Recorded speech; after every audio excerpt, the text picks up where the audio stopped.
right, what is going on, folks? We are going to do some artwork this morning. Give me a second here to check in on my signal and make sure that we're coming through clearly, and then we'll get to work. So, mic check, 1, 2, 3. We'll get to work. So, mic check, 1, 2, 3. Get to work. So, all right, that should be better. 1, 2, 3. All right, that should be better. All right, cool. Let's see if this will work. If anyone out there in the world has an issue with the sound volume mix, just let me know, and I'll see if I can mess around with it. I'm gonna check on we checked our signal. I'm just gonna do some really fast social media posts. We'll get started here in less than a minute. So for those that don't know, what's up? My name is Phil Kearney. I create role-playing games, I illustrate them, and I publish them online, and we're making an adventure for the Eberron campaign setting right now. It's for 7th and 8th level characters using the 5th edition 2024 rules, fighting undead, necromancers, and demons in the Carnwood of Carnath on the continent of Corvair, with various reasons, 6 different plot hooks that get your character there with different bonus items or information, with different objectives and different rewards for going on the adventure. Right now we're doing book illustrations for the alternate plot hooks. I think I've got all my media posts done, so let me just go ahead and reorient the screen. And say if you think this stuff is fun, thanks a lot. We have new subscribers. Loving that. I really appreciate you guys for trying to get to 1,000 subscribers, of course. Like, subscribe, hit the bell icon for notifications if you think today is fun stuff. Here's a bunch of other books I've created on the DMsGuild that all have my artwork in them, a lot of which I've streamed. If you want to go in and look at my playlists, you'll see a number of different categories of art streams and production streams of me designing and then illustrating the books that I publish. So check it out. If you think it's cool, let me know. There's a Discord server link down here as well if you want to join the community for upcoming playtests. I'm going to drop this down here so it stays out of the way. And jump here. This book cover was back around episode 40. We're at like episode 581 today. It's crazy. But we're illustrating the Eldine Reaches Forest.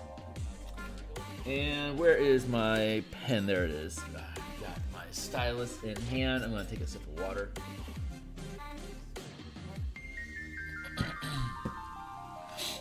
So if I insert the masking layer and add the text back in,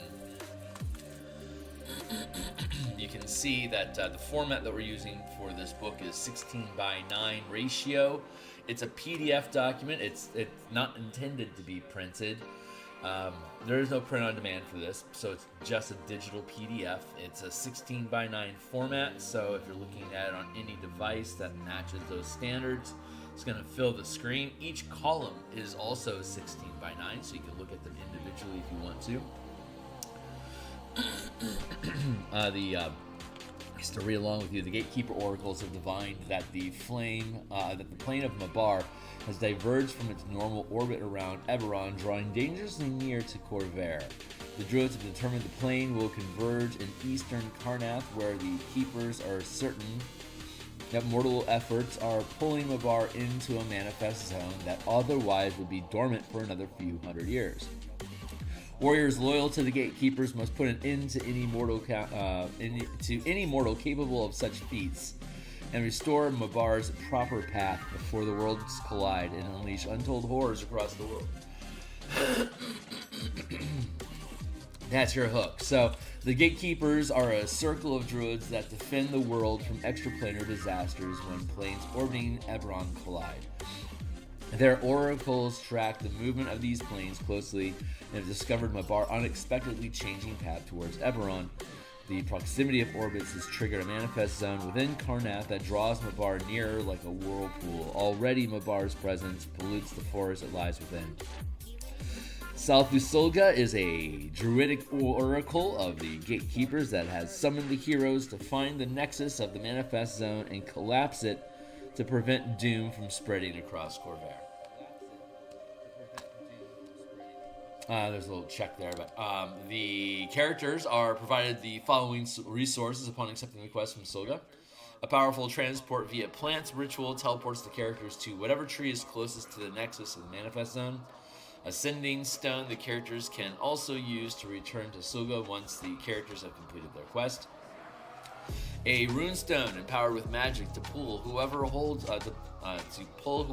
it in the direction of the nexus, increasing in vibration as it draws nearer until it is pulled into the center of the zone itself. When the shard is dropped into the nexus, the magic stored within destroys the manifest zone. And there's a magic item. We'll have a link for a magic item. The Gate Seal Runestone is a unique magic item that you get in this game because you're using this, or you run across NPCs that are otherwise involved with the gatekeepers if you are not. So if you don't want to run the characters as this is their quest, they could run across an NPC team that this is their quest. We were doing illustrations for the Silver Flame a couple weeks ago, and last week actually, and now we're focusing on the gatekeepers. So there's different adventuring parties that can be running around. So you get an open gate, plane shift up to 8 creatures to any location is one. Okay, so adventure rewards. The gatekeepers grant up to D4 rewards when the heroes succeed at collapsing the manifest zone of a bar. These can be granted immediately or in the future. The gatekeepers, remember, pick or roll 1d4 on the table below to determine the reward. So if you only get one reward, you get a plane shift for 8 creatures to any locations. You become nature's ally. Sulga bestows a boon, granting the heroes safe passage through the Eldeen Reaches. All beasts and fae encountered will have a friendly disposition until they leave the Reaches. Reborn. The characters can bring a slain creature to the gatekeepers in the Eldeen Reaches to receive the benefits of a reincarnation spell. And then Runestones. Druid spell scrolls, 2d6 spells up to 3rd level. And then your starting point is the transport via plant ritual delivers the characters to the tree described in part 2, optional encounters 3, the Tree of Woe, where they are immediately attacked by the tree. So I could add in by the tree, but whatever. In that optional encounter explains that the tree attacks your character, so it becomes redundant. Once the characters escape or defeat the tree, the Dragon Shard points the characters towards Region 4, the Gatehouse, as the most. That should actually be. You know what? I'm glad that we're here.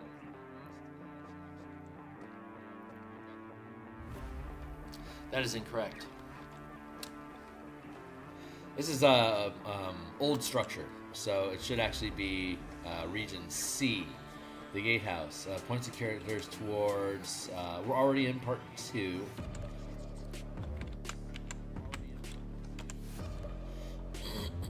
If the chosen length of the adventure, the transport via plants ritual delivers the characters to the beginning of part 1, region A. Oh, okay. If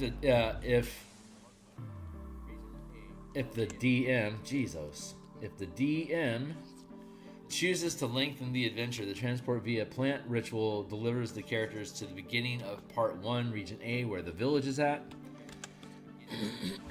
The guiding stone indicates the manifest zone nexus is within the forest to the north. If the village has not yet been attacked, the characters arrive at the tree by the western entrance. If the village has already been attacked, the characters arrive at the entrance by the eastern entrance. So there's a village at the very beginning of the adventure. You go through the Carnwood and then into the manifest zone. That's the process through the adventure. So this is Sulga. Or Salgu, and so we're going to conceal the text for now. Obviously, I've got some typos I gotta fix, but I love doing these things. I do read-throughs like this so I find typos, so that happens. I had an editor that cleaned up all the text, but during the restructuring of the adventure, making sure that all the information fits into the format, I had to make occasional changes, which means that I'm editing some of these changes myself, which is why I like running through these things to catch those. I just couldn't afford to run the editor twice.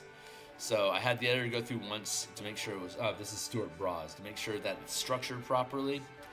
And let's disable the layer mask. So even though all of this text is going to be blocking most of this scene, I like doing Bob Ross style paintings. So we're gonna drop Sulgu and the Divining Pool out of the way for the time being. Collapse our screen like this. And we're gonna yeah. So we did all this foliage last session, and that is the Forest of Grounds. Oh, that's punny, because the foreground, it's the most foreground is the forest. Yeah, we'll be working on the forest ground in a little bit. Let's see, shrub, trees. We still have. So I'm happy with I'm happy with the foliage, the leaves. We need to do the trunks. We need to add detail and lighting to the trunks. But there's all these trees that are further back in the background that I think that's what I want to work on next. So we're going to go to the trees here. We're going to drop that. Here's the rest of our forest. So I think the best thing to do is to... I'm going to add this one back in here for a minute. Maybe work our way back forward. It's always a challenge figuring out what's the right thing to do. The very far back, I don't think I want to do anything with those. I want to leave those where they're at. I like that super, super background there. That feels right. This is ground, and these are back trees, and this is mid-ground. Oh, this is foreground, earth. All right, so we want to peel open this layer.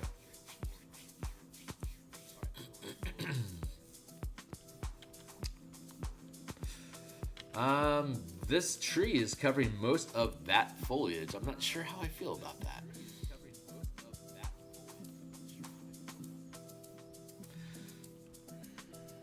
Well, hey, what's going on, Defected? This tree might be... I might have overdone the length on this tree a little bit. I feel like what I want to do is add a masking layer here right now for here. Like, this really feels overextended. So I'm going to take this brush, the same brush that we used to... actually, let's go with... it's a little conifer tip. And we're just going to start, I think, just erasing some of that out. And hopefully everything will end up okay. Hey, what's going on? Got a few minutes to chill before I got to get ready to work? Right on, my man.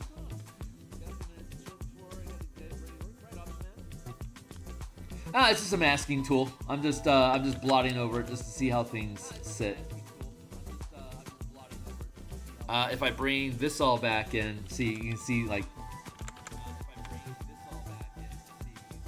there's a lot of, like, over here, this tree is fluffing out, but it's not fluffing out like 200% of its range. You know, it's like this is fluffing a lot more than this one is. So yeah, I figured I'd just let's just trim away at this a little bit and see if we can make something happen.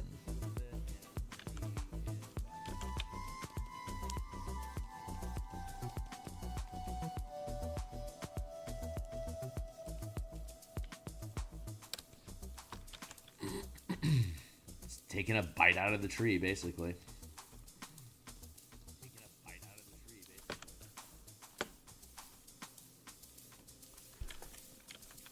And then I can come back through with an eraser.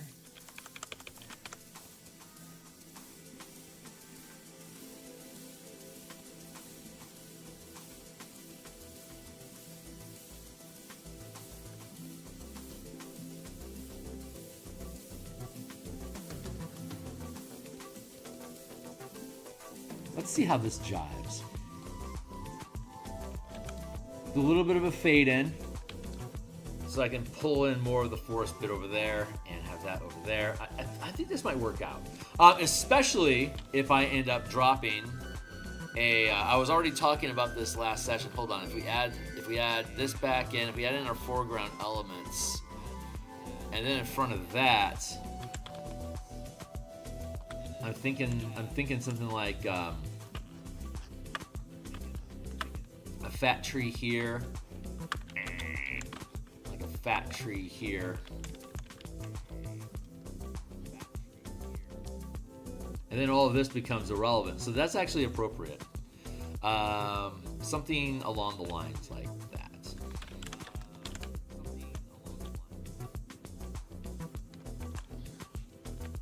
who knows? You know, something like I want to have framing like this, so it becomes more of a like a sanctuary or a sanctum, like you would have in a bastion. I like this layering that's happening here. I think it's going to work out really, really nicely. And of course, we have to do all the foreground shrubbery and stuff, but that can hug in around the space over here and over here. And then I can have foliage in the foreground, completely surrounding the druid and his with this divining pool. I think that'll work out really nicely. So I really like that. I don't think I need that for like when we have the text layer in. I might be able to not, because I mean all of this again. Going back to look at the masking layer here, this is all we actually get to see of the illustration that I'm working on. It's because of how the text fits onto the page. But I'm in love with working on this painting, so I'm doing all of this. So that means I don't actually need these trees in the foreground for the page illustration. But this would, I think, help box this thing in so that so we can have a ton of great texture in the foreground here for the trunk, or if we end up replacing it with a bush of some sort, we can do a lot of fun branch and leaf detail throughout this little, and then it just helps create this circular swirl of visual around the character. Like if we had, since we're here, it's like something like this. Just dot this sort of stuff in here. I mean, this is super quick and simple and stupid, but this is the idea. Stuff like that.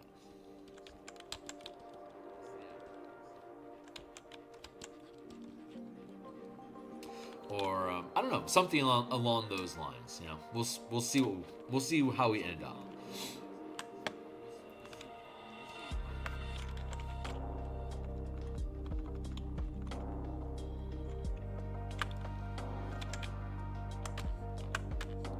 Sorry, obsessing over details.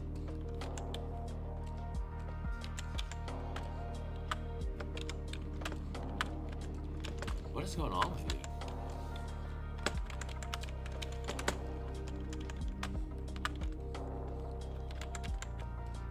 Oh, frame. Right. I'm like, why can't I see through that frame? Because it's a frame.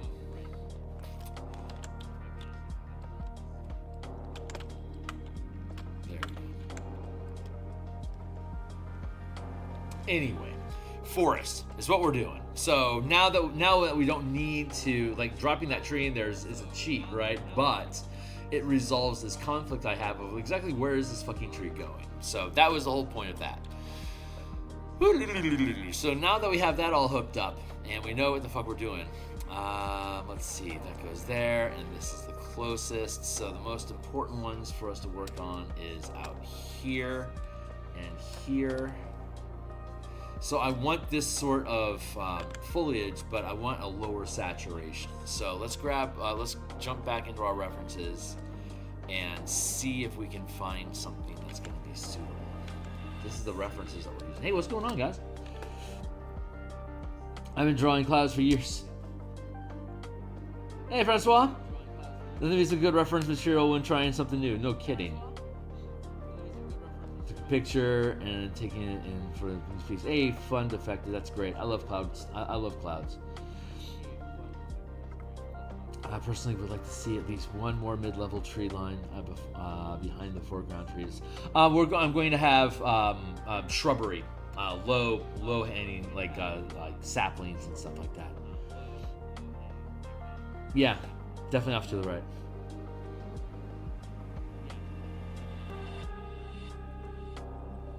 Black foreground trees. Yeah. It'll be good. Yeah, it'll be good framework. Thanks a lot, man. I appreciate the compliments. So yeah, down here, like you can see, we did one sapling for reference, but we'll be able to have some low foliage over here to show off the lighting through the forest. And then there's a lot of room for us to do a lot of fun shrubbery play over here, and then we'll overlay like this is concealing it for now, so this isn't like probably the proper way to do it. But 0.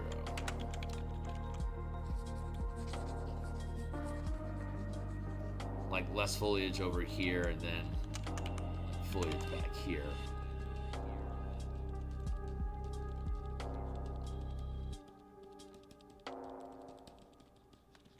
that I can play with like curling around like an arena.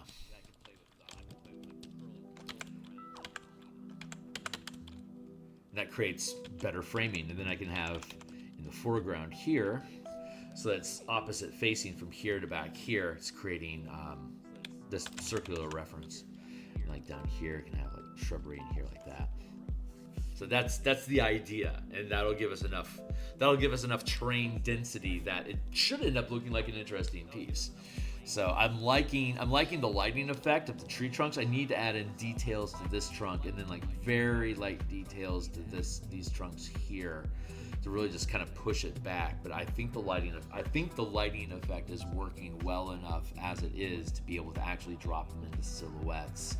Kind of gives it that morning dew haze sort of look, I think. But we might do a couple little pops of green through here, or like maybe some sort of like moss growth or something that could be just adding a little bit of character to that background. But yeah, so this is proceeding really well so far. Let's see, how do I want to? I'm over here, and yeah, you can see like this lighting in here. That's a very desaturated green that I think is similar to the color that we're using for the highlights here and here. So the brush that we want to use is I think I'm safe to proceed over here. That is there. This tree is the foregroundest. The forest ground. Let's conceal that reference. Actually, not conceal, but let's push it over, and then we'll actually get started. There we go. I bet this is going to be a very, very light green. I'm going to hate it, but let's give it a go anyway. Yeah. Absolutely hate that. So we need something darker.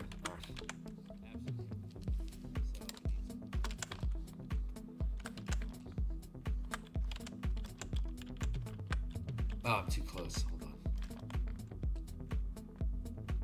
That is feeling better. Let's see if I can make that work. Whoa, too big. Maybe.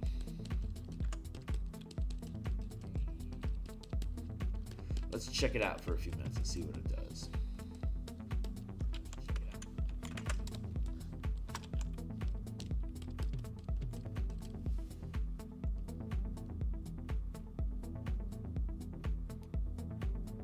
Sorry, excuse me. Frame. Okay, I found it.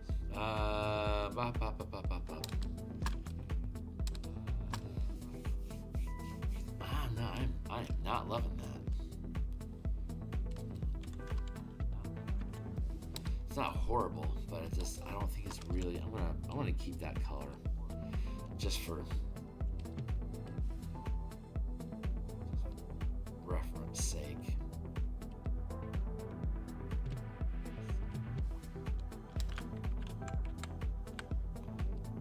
Where am I at in this piece?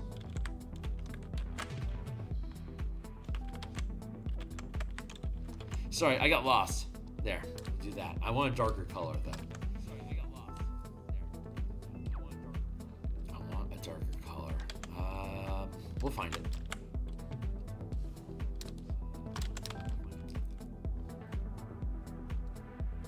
Ooh, that might be right. That might be right. Let's give that a go. So I'm just gonna dot some foliage in here.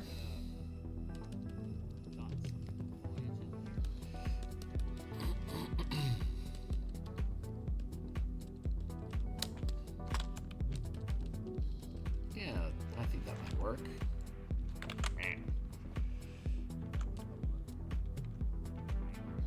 Which I know is something you don't see. Oh, is this too saturated? Is that what you're saying? I should watch you choose colors though, because you do always end up getting there Right on. Does this? Yeah, I was concerned about that, but this is the darkness level that I wanted. Oh, good. I'm glad my instincts are working. You're talking about the original one, that really bright one that I chose, or were you talking about the one that I kept the color for over here? Because I was kind of thinking about using this. It's very close, but I was thinking about using it for some highlights. Yeah. Yeah, okay. It's too close to what our ended up base color is, so I can't actually even use it at all. So that ended up working out. Great. Instincts guiding me to where it needs to be. Yeah.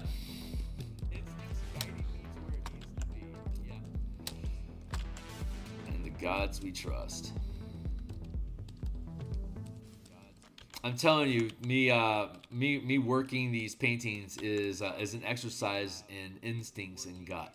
It's a great chance for me just to follow. If I don't follow my instincts, I might end up with making a mistake. Bad color reference or something. But miraculously, knock on wood, my instincts seem to draw me to the right colors in the end. So, as you said, I find my way there. I actually like that a lot. Let's grab some of this color that's dark down here already and drop its saturation down to about like that. I bet that's gonna end up feeling really good. Yeah. So we're gonna layer over that. We're just gonna put in some shadow underneath here. Break it up a little bit. Some shadow under here. Break it up a little bit. Shadow under here. Break it up.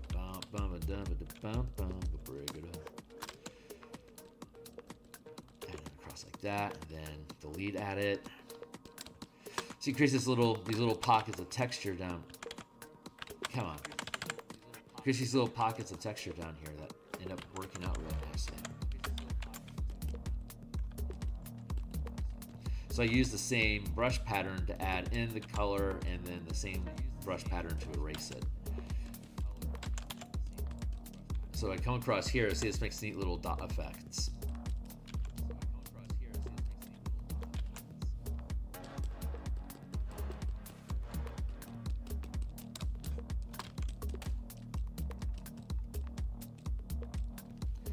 There we go. See, super fun. Really, really easy to make these little foliage fluffs. I might come back through and work on this one a little bit more. I'm liking, this is a better technique than what I was using over here, so I might redo.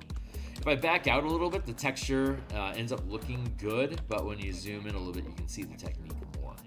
And I want to kind of erase at this to destroy the technique a little bit more. Yeah. But for now, I'm liking this. So let's just acquire the skill and then go back and apply it to our other tree. Potentially redo that if necessary.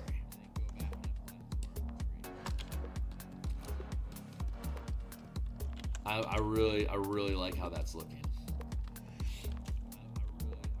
It really helps sell the idea that the trunk is deep underneath it, and it really reaches out to you with the branches. Nice. Glad to hear it, my man. Thank you. Thank you. Let me drop this in here. So I'm happy with these as they are. I'm going to do similar over here. I think maybe like, on this tree here, we'll do the same. So while we're here, let's continue working it.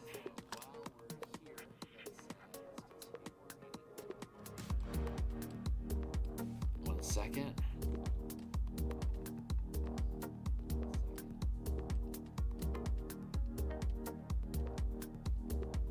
Did I break? Did I? Ooh. Oh, that's right. Yeah. This is a standalone tree. That's its one.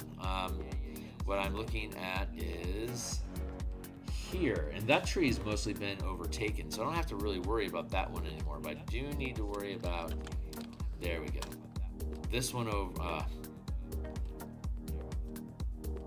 this one here, on the right hand side. This is the one that we need to think about. So Bursh, I'm going to do it like this.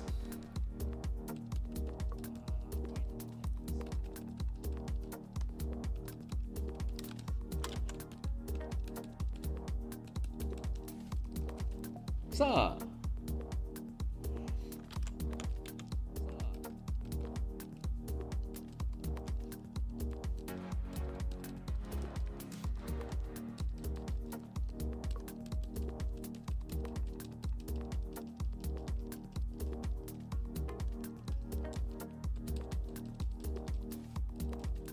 Just drop it in here like that.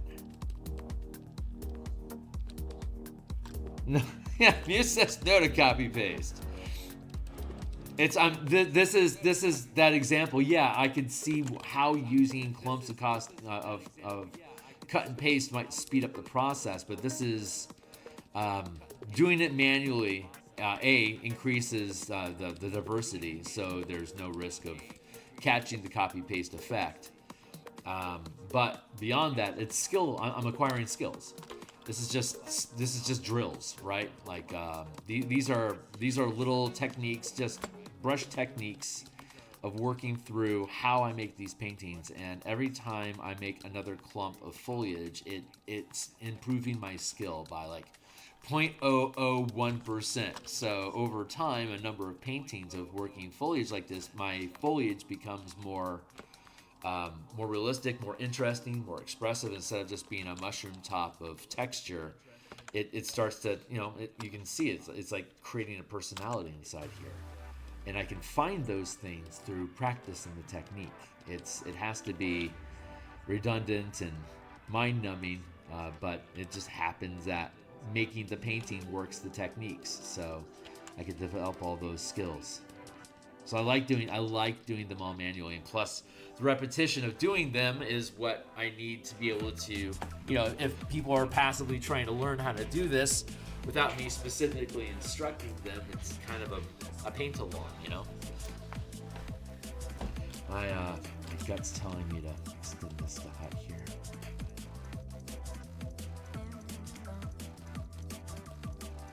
So I'm gonna go ahead and do that. And then add in a little bit of here.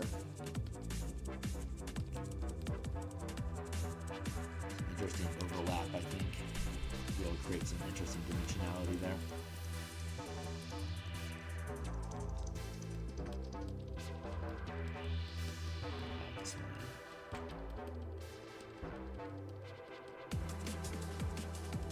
I don't think that's overextending anything, and it looks pretty good. I like that.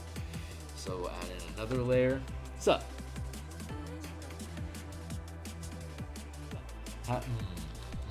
Got it.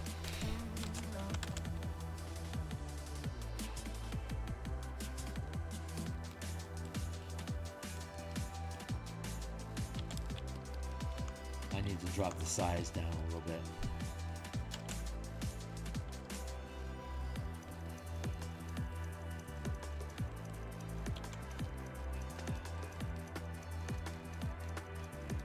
Break that up.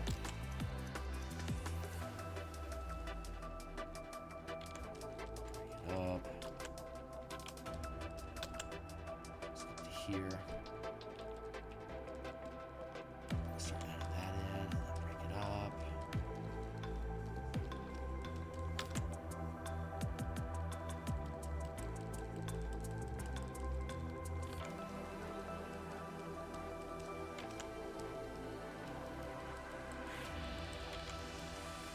Just stipple, stipple, stipple, stipple.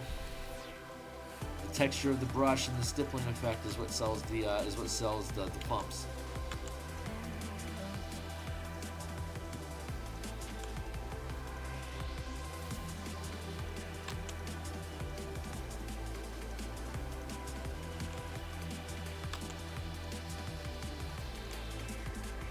And I'm not going as aggressive here because I want the I want this tree to be able to see. You can still see the difference in texture here a little bit. That I think that should just end up being fine.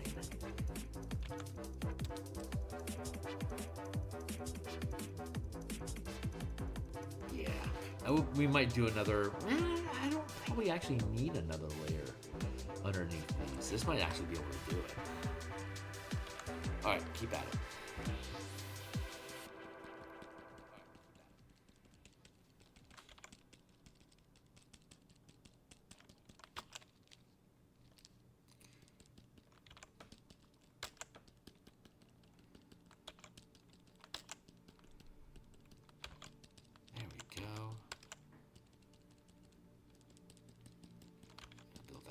that. Just making shapes, making little shapes and structures. And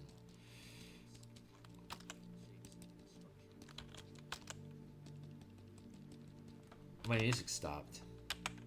Nope, it's still there. Hey, hello all the peoples.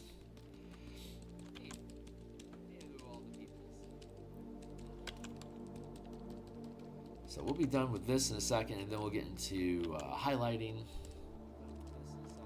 and then we'll probably take a shift in gears and go into working the bark on the trunks to add that layer of detail in, and then we'll be able to see, is there enough texture information in the piece to be able to fill it without crowding it, because we don't need to crowd in details once we get into further back in the trees.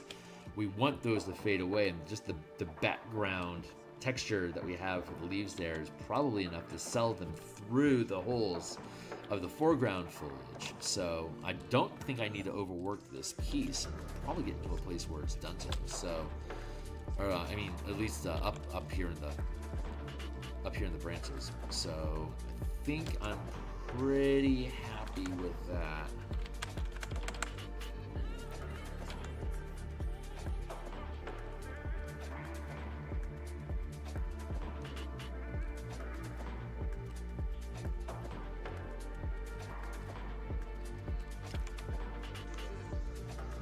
Just gonna dot at that just a smidge.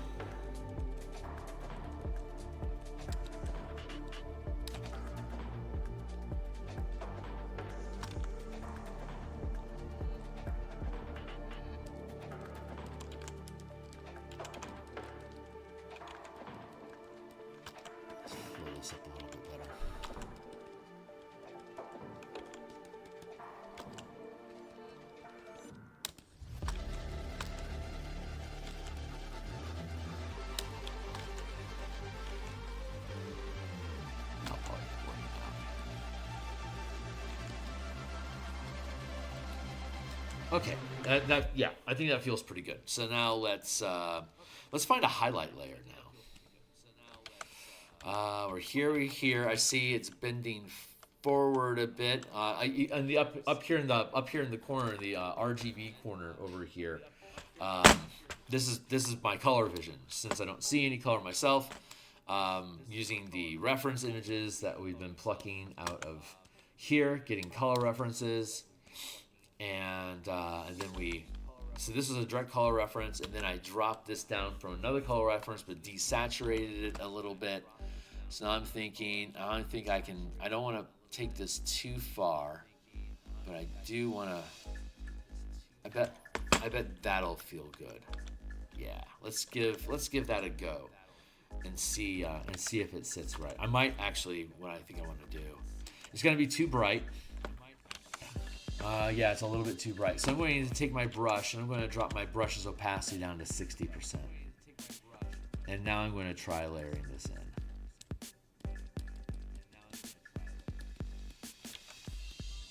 And then we use the same dusting technique here.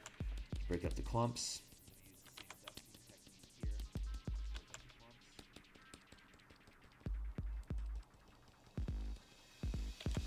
Dust across it like that, and then erase out some of it.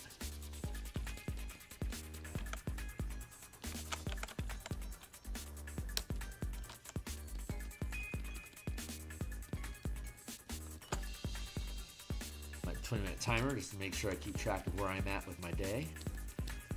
So I get to paint like this in the mornings for about an hour and a half each, Monday through Friday like this, and then I go into my day job. And then I come home, and depending on what day of the week it is, I'll either stream online or spend time with the family, or just work on my own, just off screen, just hammering away at, just depending on what's going on that day. And so I can make sure that I'm at least always moving forward with this project, getting something done every day. And when I run out of time today, it's only 7:10. I've got 40 minutes.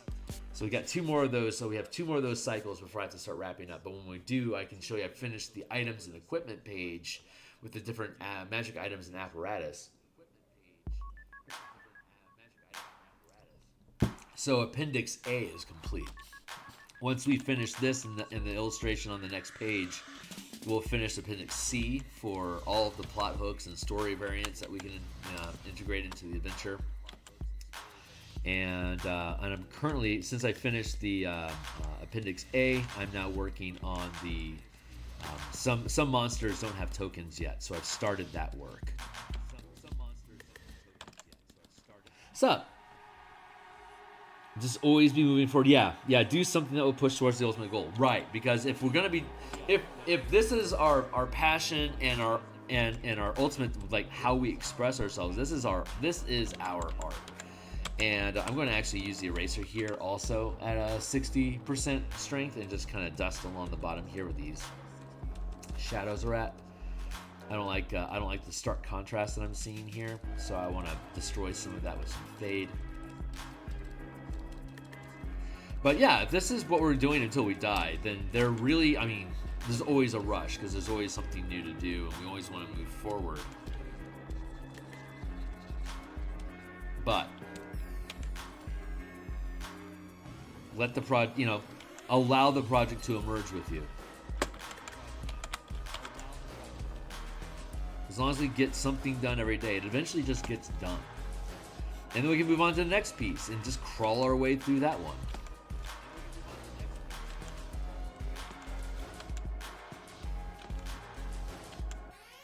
I've been working on this for 3 years. Between writing the adventure, playtesting the adventure, and illustrating the adventure, it has been a solid, serious 3 years that I've been working on this in the mornings and off and on in the evenings.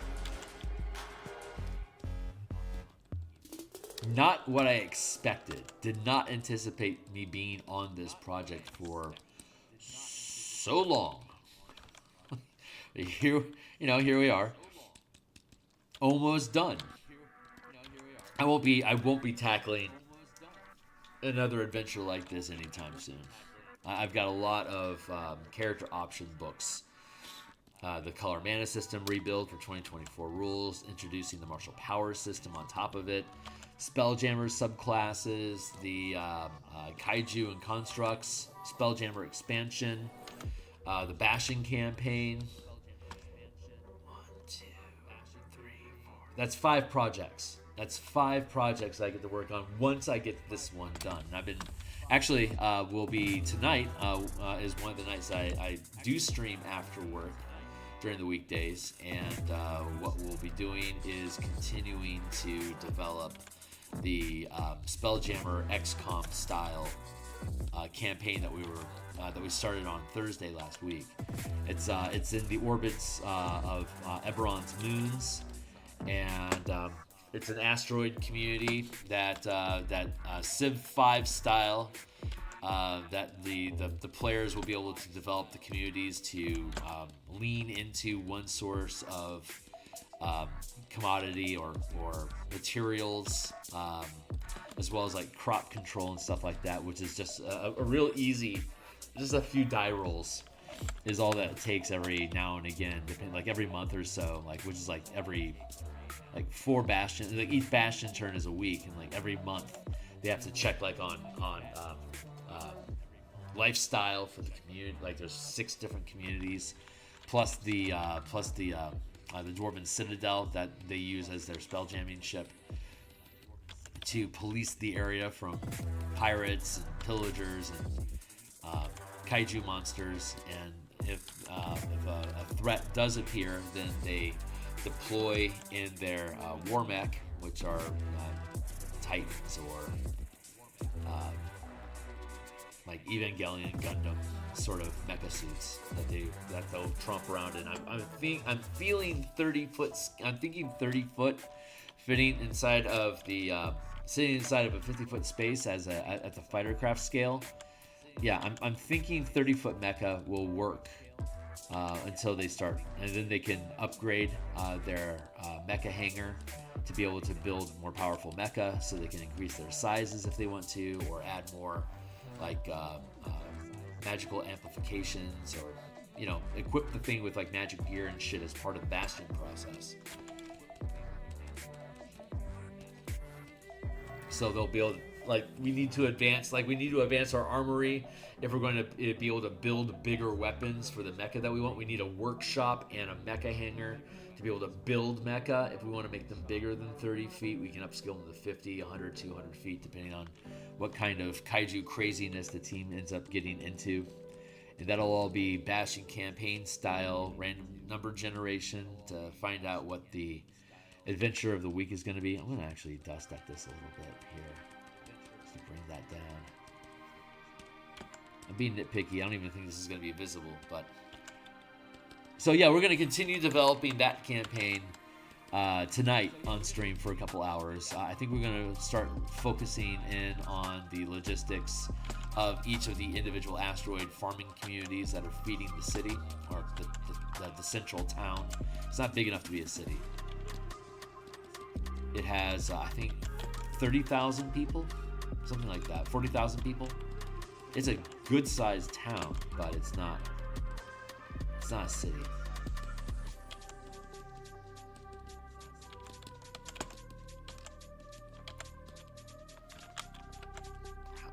Come on. Everything's being wonky. There.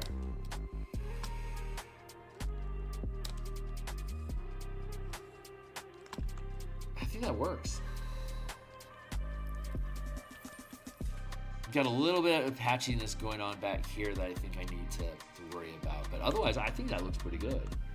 Let's get the references out of the way.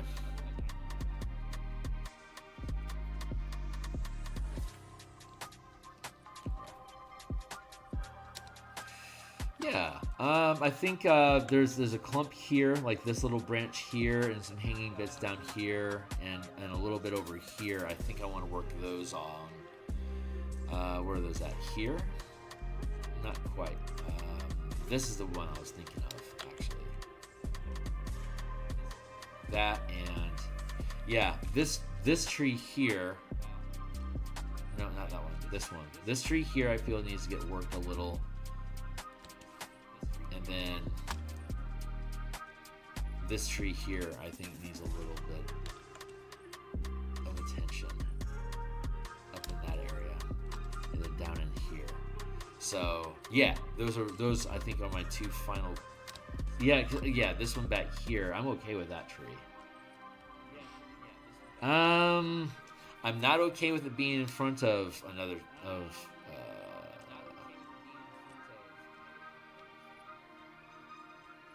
yeah, I'm not in favor of this tree being in front of this tree. So I'm going to flip those. But now I got to check over here. So now this tree is forward of...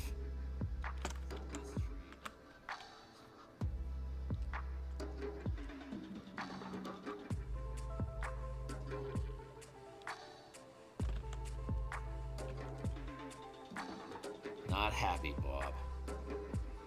Let's the easiest path.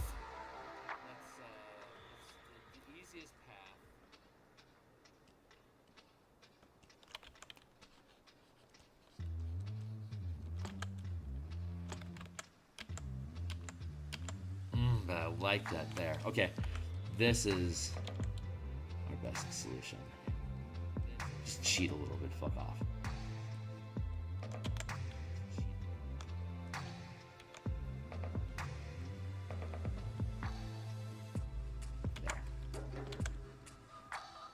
That feels better. Okay. All is right in the world again. Back on task. That tree, yes. So let's see if I can pull this off. I can go with, well, you know what? Honestly, I am only looking to use here. This is where I want to be at, and I can take that and keep my brush at, say, 70%, and then just dust some color into here. I bet that's going to end up doing all I need. It's just a little bit of dusting.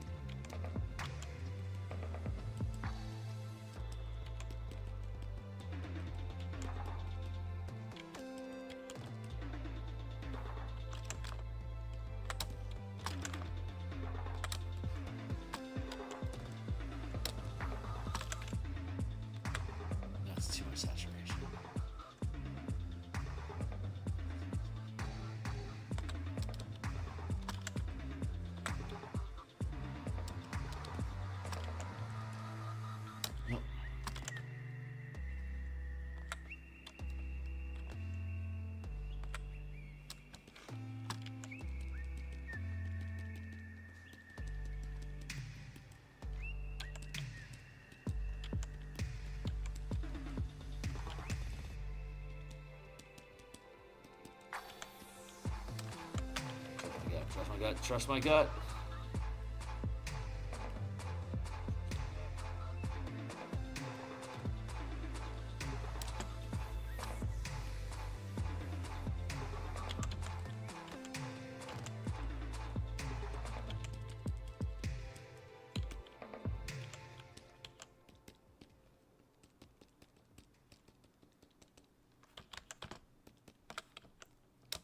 Yeah, this is probably the right thing to do.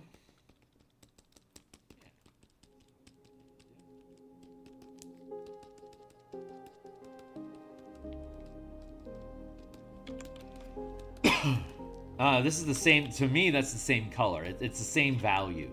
But I know, I can see here, like, here's more of a brown, here's more of a green. So I know that adding in this green into the background is probably a good idea, just to help with the canopy coloring. Like, it's incredibly close to the color, to just the default color. Like, the value is almost identical to me. Very, very close. Especially because I'm using 70%, not 100% of the brush strength. So that literally puts it, like, almost exactly the same. Have you ever collaborated with anyone on our project? It's been, that's brown on your brush. Huh. It looks, the RGB over here says it's green. That's interesting. Oh, because of the opacity.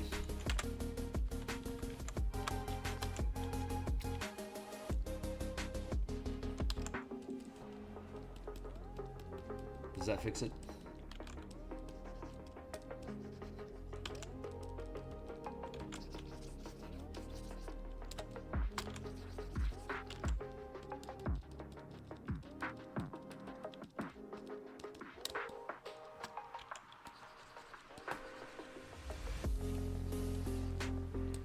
I appreciate it. Thank you for spotting me. Sometimes I make mistakes.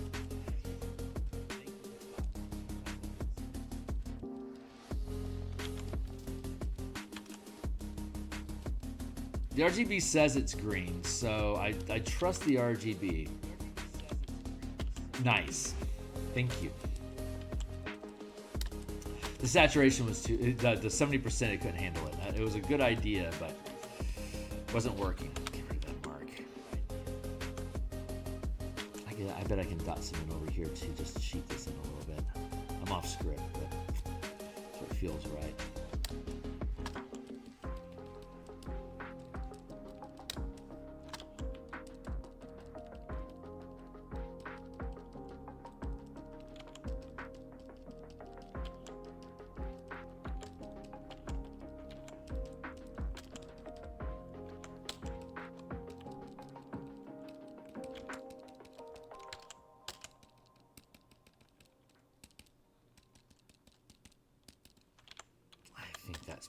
Work. I want to have a little bit of dot of actual light kind of filtering through. There, that feels really. I think that's going to be really, really good.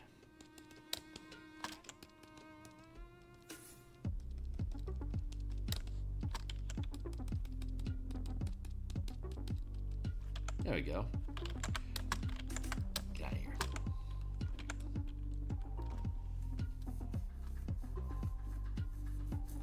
I think that works. Okay, so I'm pretty happy with that. Next thing we're going to work on is trunks.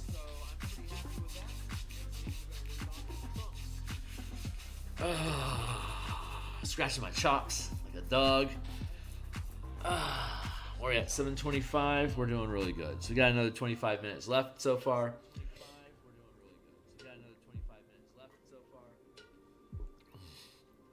I actually need to refill my glass. So I'm gonna grab some water here real quick.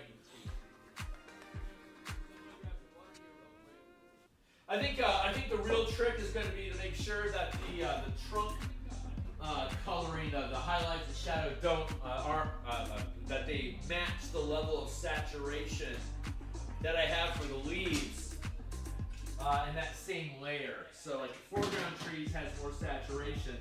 So that means I'm going to have to make sure that the bark on the trunks have more saturation as well.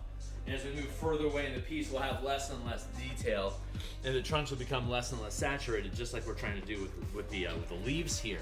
but it's going to be a trick because I know there's a subtle difference in the slider scales, the slider ratios for it to be too much or too little saturation. So that's going to be a trick. We'll see if we can hit it.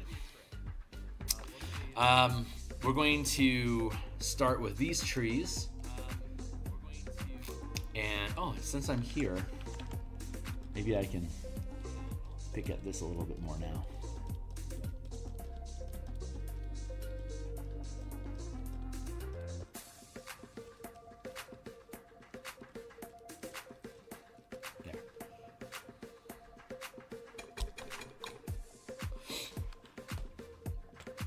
Yeah, I think that should probably be fine.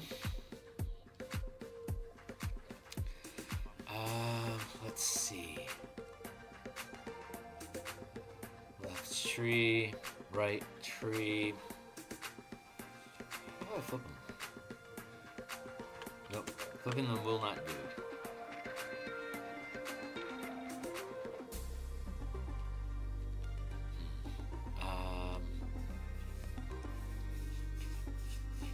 Thinking things through. Okay. So we'll work this side first.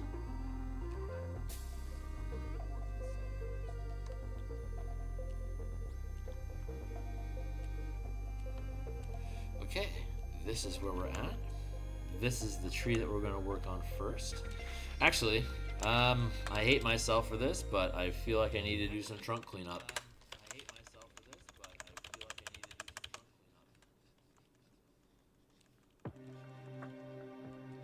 Spend a lot of time on trunks and branches and stuff, and just want to make sure they look good.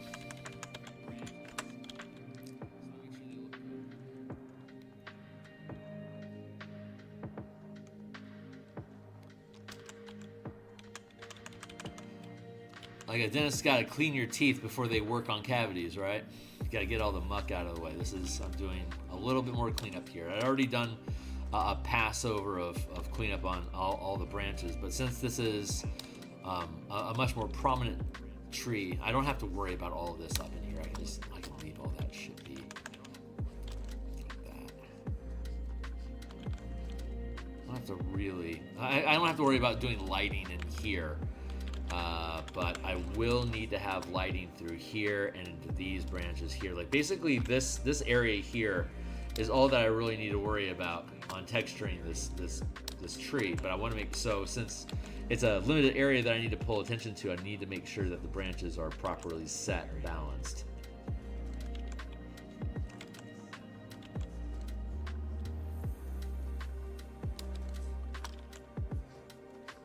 Spread that down a little bit like that. I spy with my eye text that is scrolling. What's up? Oh, no. It's been probably 15 years since I've done a collab.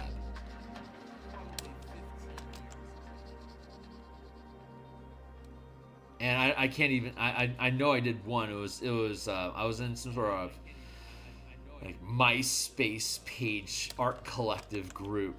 And everyone was like, "Hey, let's do a collab piece. One does a sketch, and the other one does color, or something like that." And I can't picture in my mind what it was that I worked on with somebody. I know I worked with somebody on something, but I don't remember what it was. So yeah, I don't really do collabs. Never really have. Just that one time, and I can't even fucking remember what it was I did. That's funny. To me.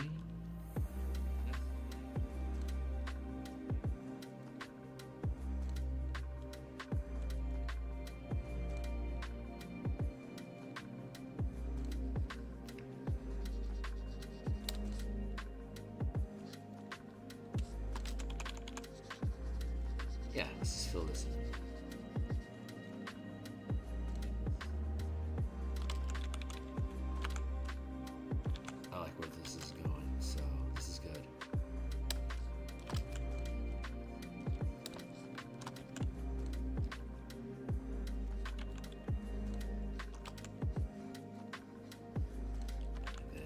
There.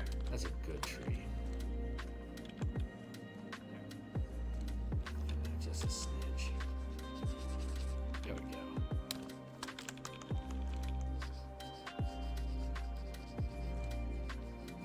Okay.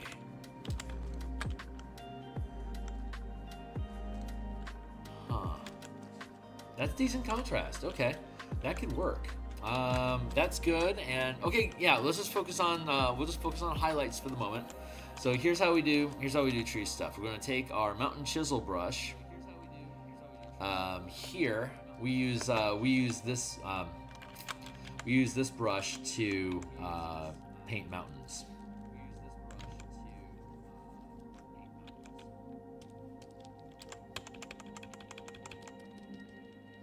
Like to do mountainsides and like snowbanks and stuff.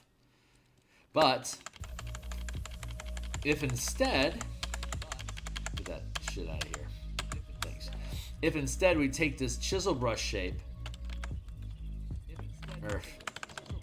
see, it's got little pock marks and stuff in it. It creates an edge, but it's irregular. It's got one hard line here that we can use to sculpt flat objects. So if I take that brush, so if we take this brush here, and then I'm going to do that, and then we're going to squeeze it down. Now it looks like this. It's the same shape, but it's been squished down 80%. So now that becomes aligned with a rough texture edge. So when we do our we're at 200 pixels, I bet that's going to work out fine. So now when I do my trunk, I can use this line here to create this texture line.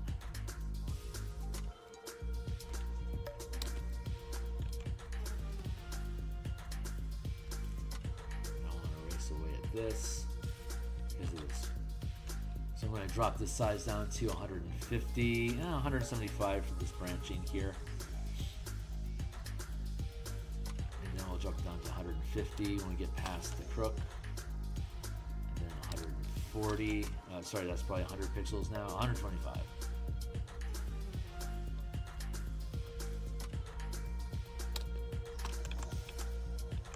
$200, 175. There we go. That big green textureless leaf section on the tree trunk. I bet I don't.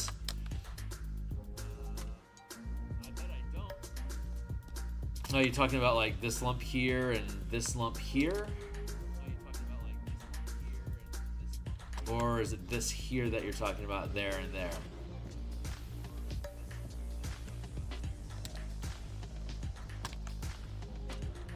There's a textureless lump. Like, man? On the brown of the tree. Okay. What am I missing?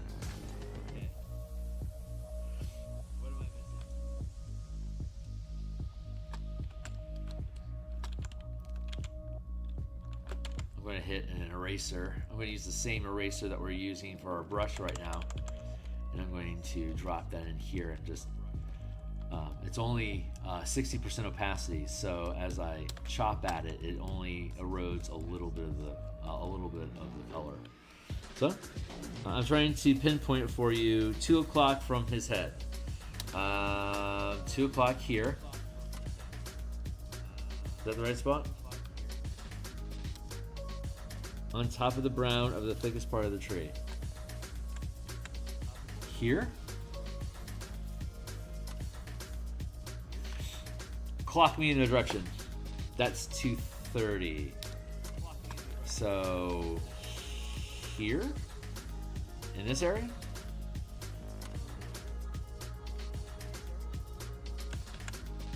Here.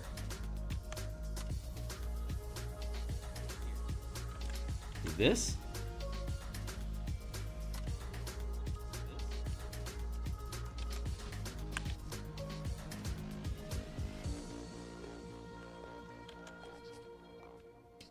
Like that?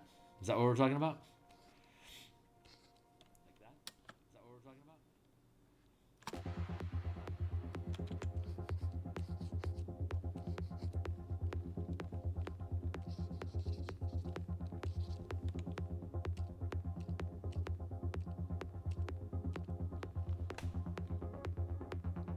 Oh,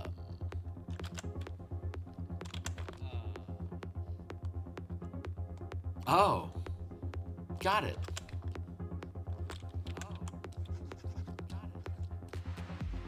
Yeah, I could not see that at fucking all.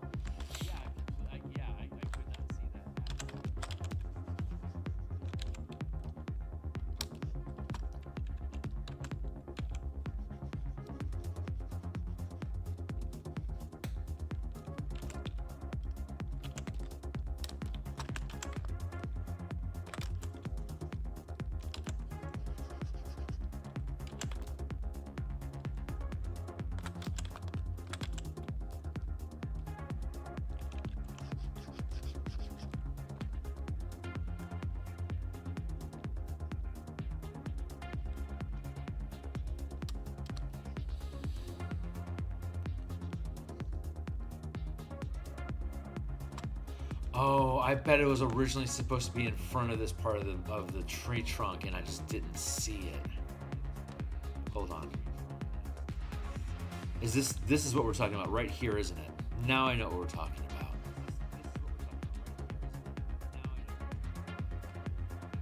Where are you at? Here it is.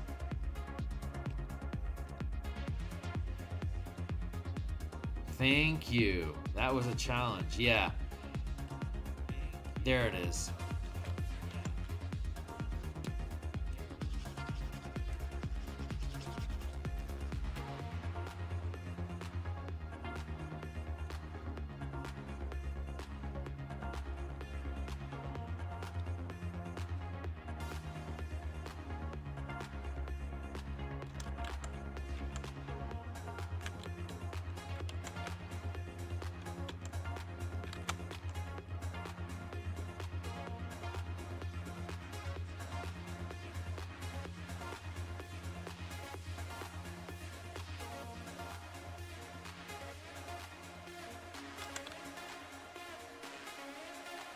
Okay. There we go. That's good enough now.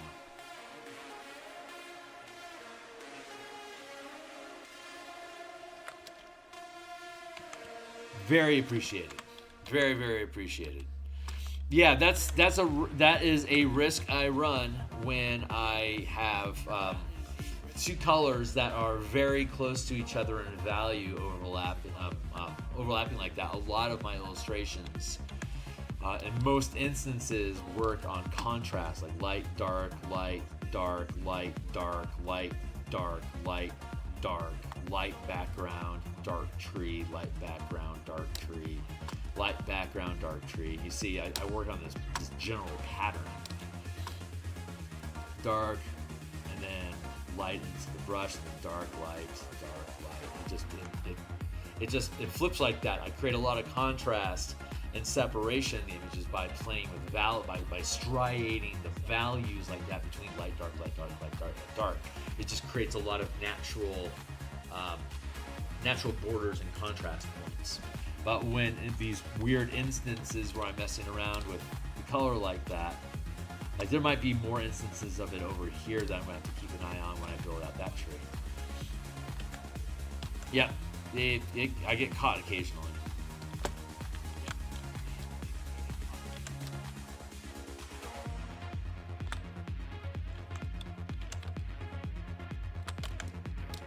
Clump, and okay, let's get back to work. Eraser, 60% opacity on the eraser. So I just get to stab at this, just chop through it a little bit.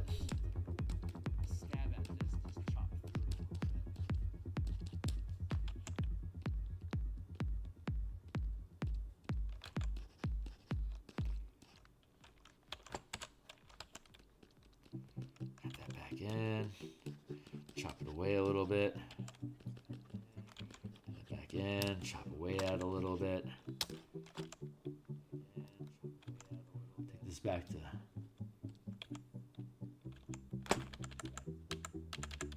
Take this back to 200. Basically, dust that in like that, and then chop away at it a little bit.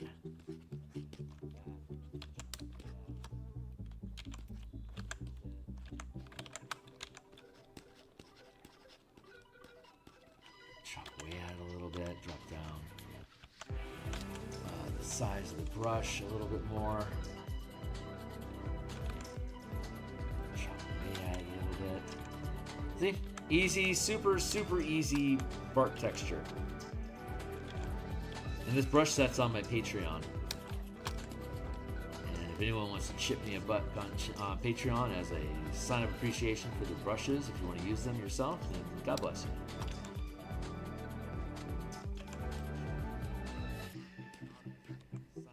This is a Bob Ross technique, because he would take his knife palette and he would just touch the edge of his knife blade along the row of the trees. So this is the same technique that Bob uses when he's doing texturing. It's just that I had to build a unique brush that would be the edge of the knife that he uses to touch. But otherwise, it's the same technique. And I had to create more variety. Like I have to use like this feathering technique here to break up the uniformity of the shape. He has texture and variants of paint density on the blade that creates randomness for him. But the Photoshop tools are precise. Maybe Corel paints might be able to simulate that knife edge better, but it's not worth it. Corel paint is not worth it if it can.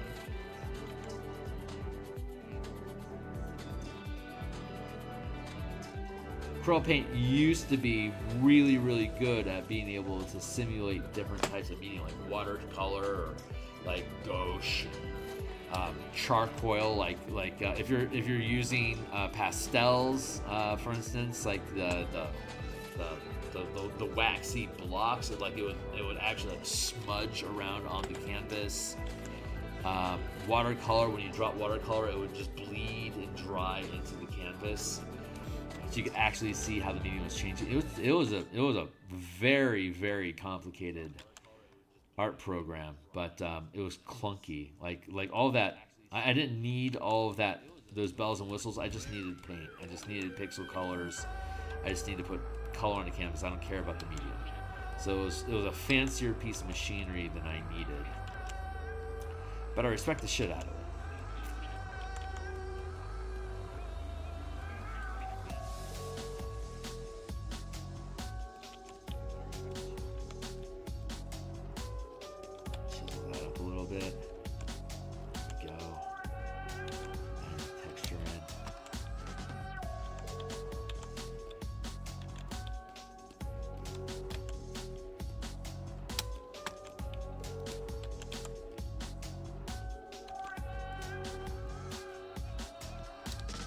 Rewatching the Stranger Things series right now in anticipation of the new season releasing, I think, next month. So I'm almost done with the second season. There we go. And I want to do a little bit of a highlight over here just to counter it. Not too much.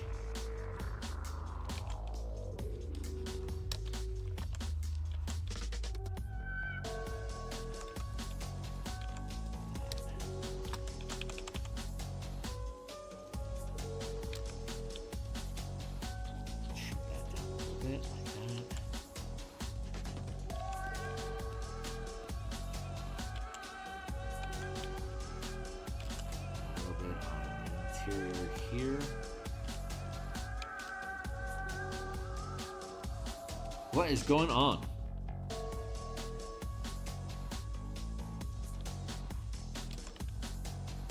I used to use Corel. I moved to GIMP. Yeah, same here. Yeah, I was using Corel, and I was like, fuck this. I'm going to GIMP. And then I stuck with GIMP until I got a cracked version of, I want to say, Photoshop 3. And then I fell in love with Photoshop, and eventually they stopped doing downloads with keys that couldn't be cracked anymore because of piracy. Cheers, ha-ha. But so now I pay the subscription. I don't use their cloud services, so they don't have access to my. They only get access to your work for stealing your work for AI training if you use their cloud services. If you're using your normal hard drive, they don't have access to it. They're just plucking things off of their cloud server and using that to train images. There was a big stink about that. A number of, I want to say 6 months ago, they had a change in their terms of services. I don't know if they recanted on that or not. I honestly, once I read this is only affecting cloud services, like I'm not using the cloud. It's not like I'm working at a production facility where I'm sharing image processing with multiple other artists. It's just me.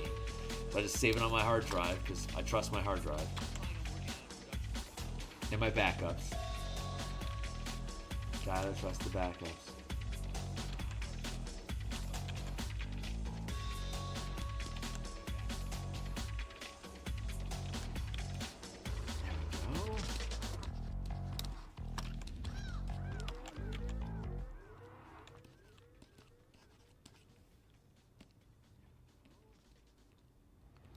Oh, well, that was dumb.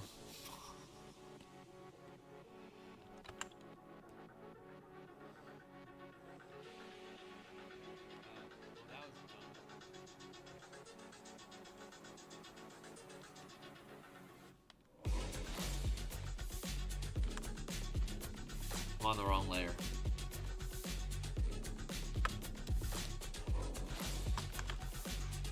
So we gotta extract all this.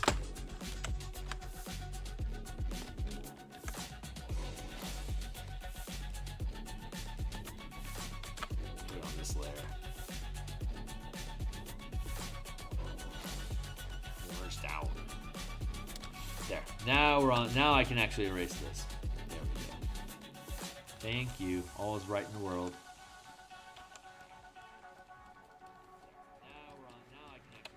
All right. Now life makes sense again.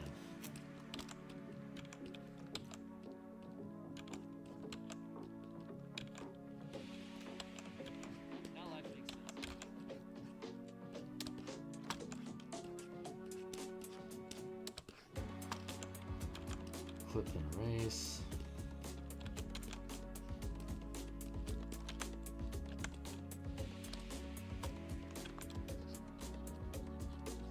Trim that down a little bit there. Just a hint of it. I don't need to overdo it. But I need to do it over here.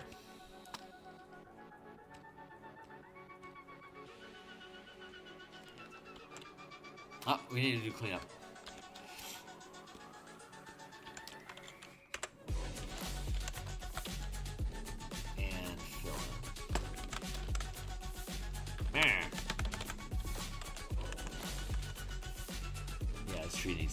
This tree needs some work. It's kind of slop. And that sapling is slop right now too. Shrub. 7:49. Okay, well, I got a few minutes left.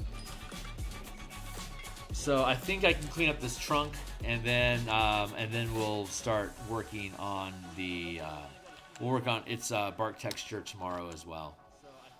Probably finish that up, dust in some of the bark along the further back trees, and then we can start working on the shrubbery and the saplings on the ground, the one that I just concealed.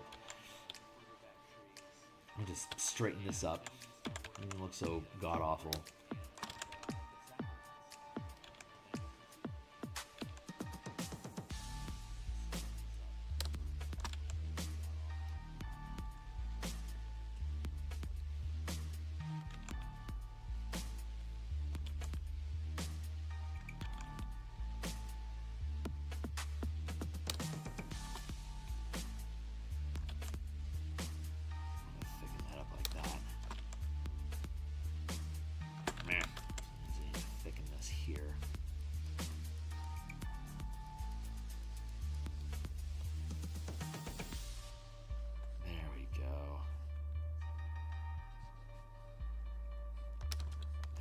Out proper.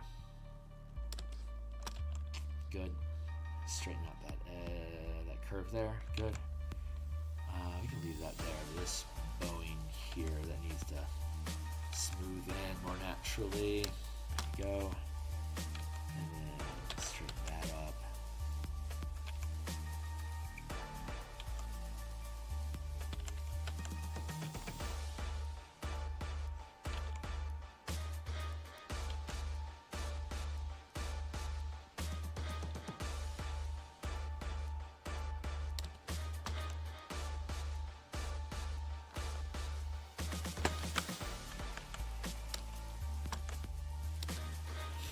Ah, there we go. That looks better. That's still ugly. Gotta fix that.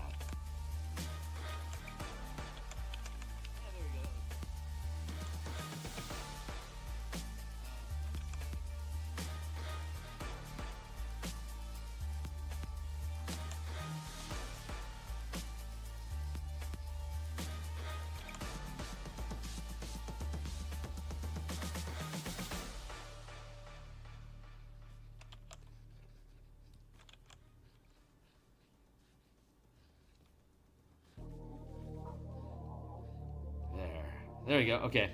Sorry, I kind of blinked out on you guys there for a second.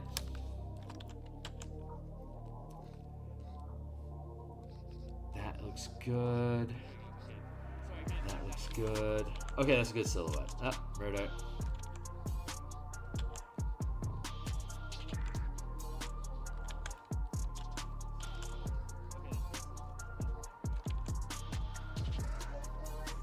What the? Oh, is that line art?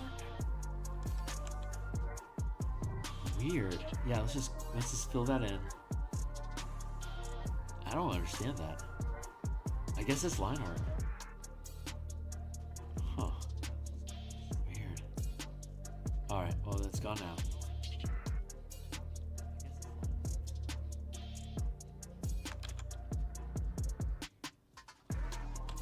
There. Alright, and okay, yeah. So happy with that. Happy-ish.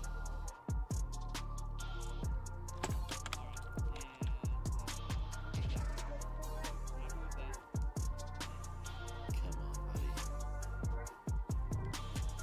Right down the line.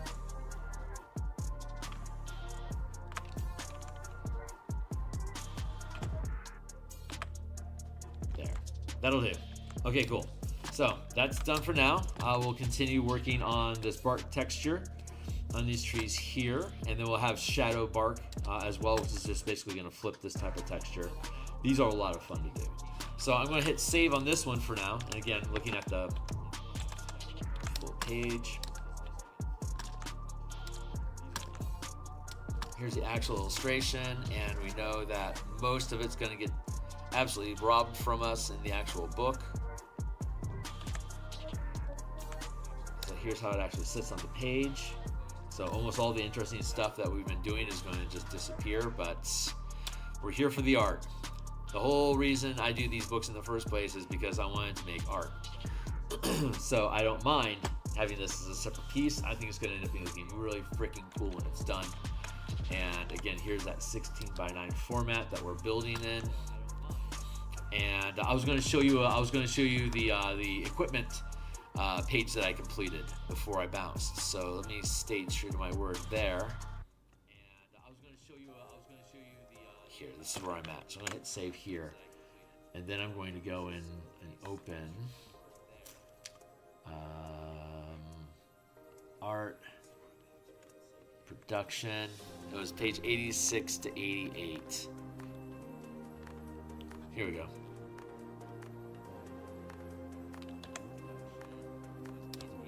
So we have the bonfire log.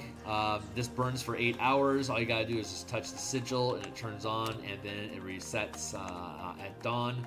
Here's our grappling glaive, which you can make attacks with the lariat to try to grapple people, and if you do, you can automatically hit with a glaive attack as a bonus action each round, but you can't attack any other creature while you have them grappled.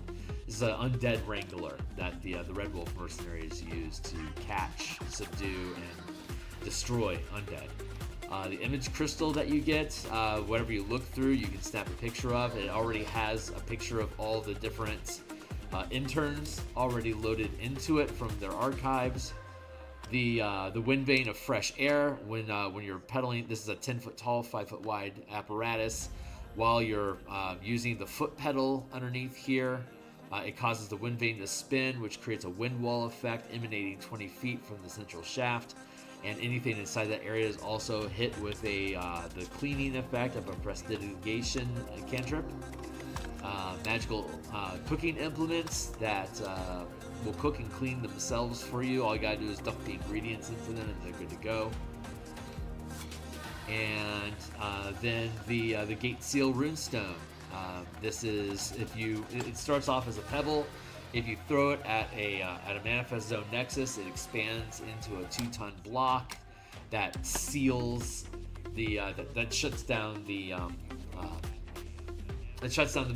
energy of the Manifest Zone and turns it back into mundane terrain. So this is something that the Gatekeepers equip you with, and there you go. So that's our item. That's our equipment page. I'm sorry. Let's drop this here. And then here's our oddities. This is a patch of crystals. This is, if we go over here,